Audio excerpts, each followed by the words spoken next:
మాకు ఎమ్మెల్సీ లేడు, మాకు ఒక మంత్రి లేడు ఈ ప్రభుత్వంలో, మా గొంతు లేదు ఈ ప్రభుత్వంలో అని బాధపడుతున్నారో వారు తయారుగున్నారు. దోకా ఇచ్చిన కాంగ్రెస్కు మోకా మీద దెబ్బ కొట్టడానికి వారు రెడీగా ఉన్నారు. అట్లాగే ముమ్మాటికి ప్రతి వర్గం ఇవాళ పేదలు, బలహీన వర్గాలు 42% రిజర్వేషన్ అని చెప్పి గొంతు కోసినందుకు, చెల్లని జీవో ఇచ్చి మోసం చేసే ప్రయత్నం చేసినందుకు బీసీలు కుతకుత ఉడుకుతున్నారు.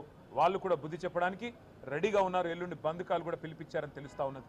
కాబట్టి ఇవాళ ప్రతి వర్గం వీళ్ళు వాళ్ళని కాదు, దళిత బంధు అని మోసం చేసి అభయహస్తం అని చెప్పి 10 లక్షలు కాదు 12 లక్షలు ఇస్తామని చెప్పి మోసం చేసినందుకు దళితులు కుతకుత ఉడుకుతా ఉన్నారు. ఈ రకంగా అన్ని వర్గాల నుంచి మద్దతు వెల్లువెత్తుతున్నది. మా అభ్యర్థి సునీత గోపీనాథ్ గారు మంచి మెజారిటీతో తప్పకుండా గెలుస్తారన్న విశ్వాసం మాకుంది.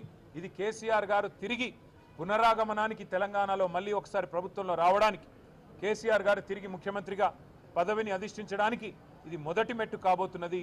గులాబీ దండు జైత్రయాత్ర జూబ్లీ హిల్స్ నుంచే తిరిగి ప్రారంభం కాబోతున్నది అని మేము బలంగా నమ్ముతున్నాం.